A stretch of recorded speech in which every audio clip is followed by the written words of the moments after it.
Y limited is a manufacturer of cardboard boxes. जो Y limited है वो क्या बनाता है? कार्डबोर्ड बॉक्सेस बनाता है। An analysis of its operating income between 2017 and 2018 shows the following. तो उसके ऑपरेटिंग इनकम का जो हमने एनालिसिस कर रखा है वो कुछ इस तरीके से दिखाता है। देखो पिछले साल जो उनकी इनकम थी वो कुछ इतनी थी, 10,80,000। ठीक है, उसके बाद 2018 में जो उसकी इनकम हुई वो हुई 12,42,000। अब वो किस किस तरीके से क्या क्या चीज़ें रहीं वो सारी चीज़ें देखिए। जैसे ग्रोथ के कारण उसका कितना इंक्रीज़ हुआ रेवेन्यू में, उसका प्राइस के कारण कितना इंक्रीज़ हुआ, उसका जो प्रोडक्टिविटी है उसके कारण रेवेन्यू में कितना ऐड हुआ। तो ये सारी चीज़ें ऐड लेस होते होते इतनी आई हैं। तो मतलब 2017 से 2018 का सफ़र इस तरीके से कुछ तय किया गया है।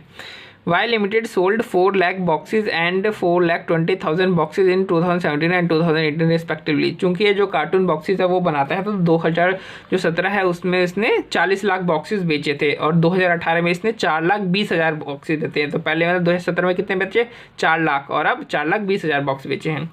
During 2018, the market for cardboard boxes grew 3% in terms of number of units and all other changes are due to company's differentiation strategy and productivity।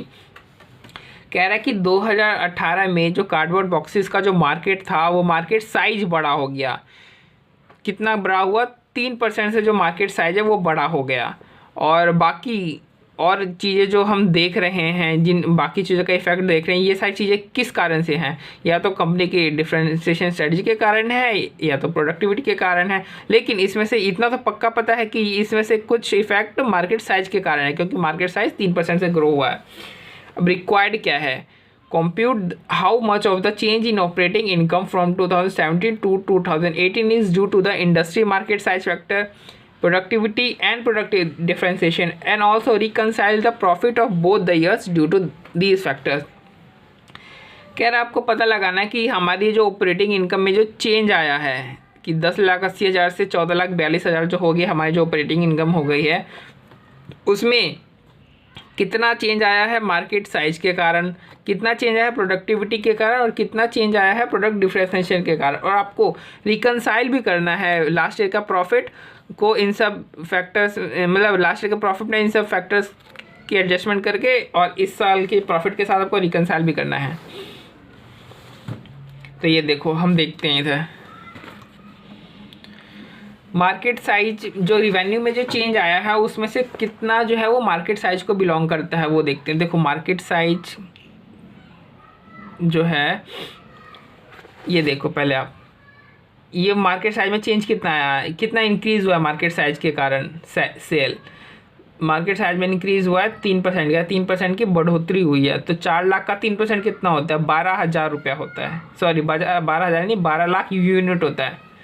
ठीक है, यानी मार्केट साइज का इंक्रीज़ ये रहा और ये टोटल इंक्रीज़ हुआ है। यानी इसकी बिक्री कितनी हुई है? पहले होती थी 4 लाख, इस साल हुई है 4,20,000। यानी टोटल इसकी जो यूनिट्स जो सेल हुई है उसमें टोटल इंक्रीज़ आपको 20,000 का देखने को मिलेगा। लेकिन मार्केट साइज में भी तो इंक्रीज़ हुआ है ना 12,000 का। यानी इस 20,000 में से 12,000 तो सिर्फ मार्केट साइज के कारण इसकी कार्डबोर्ड बॉक्सेस में इंक्रीज़ हो गया है।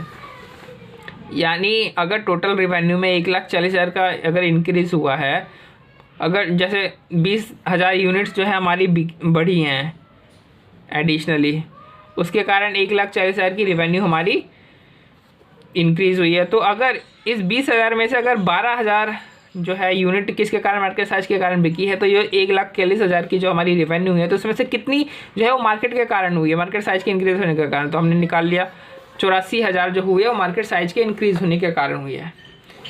चेंज ड्यू टू प्रोडक्टिविटी में इंक्रीज होने के कारण कितना हुआ है? तो देखो यहाँ पे ऑलरेडी लिखा हुआ है 58,000 फेवरेबल है। तो हमारी जो प्रोडक्टिविटी है वो और फेवरेबल हुई है 58,000। अब हम यहाँ पे देखेंगे change due to product differentiation. Product differentiation का दो मतलब हो सकता है कि या तो आपने कुछ प्रोडक्ट में कुछ यूनिक कर दिया प्रोडक्ट को, और दूसरे प्रोडक्ट अपने प्रोडक्ट को दूसरे प्रोडक्ट से आपने अलग बना दिया, इस कारण आपकी सेल इंक्रीज़ हुई है। या फिर आपने जो डिफरेंशिएशन किया और उसके आपने जो डिफरेंशिएशन किया उसके कारण तो आपकी सेल इंक्रीज़ हो ही रही है, ऊपर से आपने क्या किया, प्रोडक्ट की प्राइस बढ़ा दी।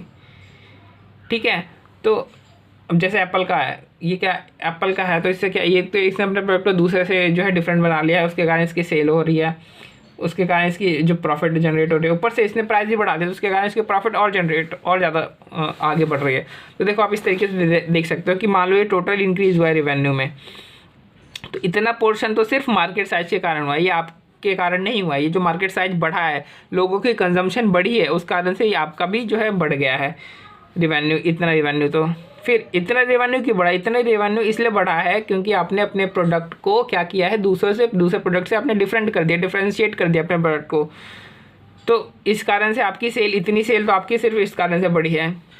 और रेवेन्यू का इतना पोर्शन तो आपने जो प्राइस में इंक्रीज़ किया है ना, उसके कारण हो रहा है। देखो ये भी इंक्रीज इन प्राइस क्या होता है? Result of differentiation. अगर आपका प्रोडक्ट डिफ्रेंशिएट ही नहीं है तो आप अपने जो है प्रोडक्ट की प्राइस इंक्रीज़ नहीं कर सकते हो। तो प्रोडक्ट इंक्रीज इन प्राइस क्या होता है? Result of differentiation. और मार्केट शेयर में अगर आपका, जैसे अगर अभी आपका मार्केट शेयर 12% है और बाद में बढ़ करके 15% हो जाता है, यानी लोग आपके प्रोडक्ट को ज़्यादा चाहने लगे। ज़्यादा क्यों चाहने लगे? क्योंकि आपका प्रोडक्ट अलग है। तो इंक्रीज इन जो मार्केट शेयर होता है वो भी रिजल्ट ऑफ डिफ्रेंशिएशन होता है। फिर इतना रेवेन्यू किस लिए ब्लॉक करता है? इतना रेवेन्यू आपका सिर्फ इसलिए बढ़ गया क्योंकि आपने कॉस्ट कम कर ली, तो रेवेन्यू ऑटोमेटिकली बढ़ गया। तो यानी 4 तरीके से जो आपकी रेवेन्यू बढ़ी है।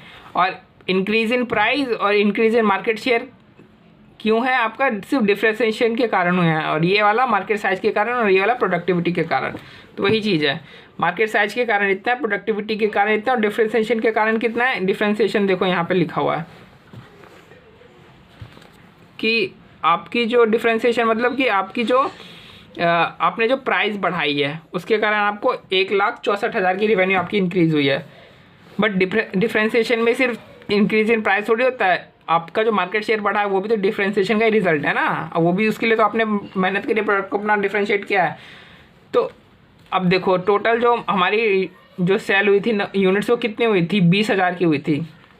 उसमें से मार्केट साइज के कारण कितनी, मार्केट साइज इंक्रीज होने के कारण कितनी यूनिट्स हमारी सेल हुई थी? जो टोटल जो 20,000 जो हमारी ज़्यादा यूनिट सेल हुई थी, उसमें से 12,000 तो सिर्फ इसलिए हमारी सेल हो गई थी क्योंकि लोगों ने कंजम्पशन ज़्यादा स्टार्ट कर दिया था, यानी मार्केट साइज बढ़ गई थी। लेकिन बाकी जो 8,000 बचे वो किस लिए सेल हुई? क्योंकि हमने अपना प्रोडक्ट को डिफ्रेंशिएट किया। तो देखो अगर 20,000 जो इंक्रीज़ हुआ उसके कारण रेवेन्यू में अगर 1,40,000 का इंक्रीज होता है तो 8,000 का जो हमारा जो सेल और इंक्रीज हुआ है हमारी प्रोडक्ट डिफ्रेंशिएशन के कारण, उसके कारण रेवेन्यू में कितना इंक्रीज हुआ होगा? तो आगे इधर 56,000 इसको सॉल्व करके, यानी प्रोडक्ट डिफ्रेंशिएशन में टोटल चेंज कितना हो रहा है? रेवेन्यू मतलब रेवेन्यू में कितना चेंज हो रहा है प्रोडक्ट डिफ्रेंशिएशन के कारण?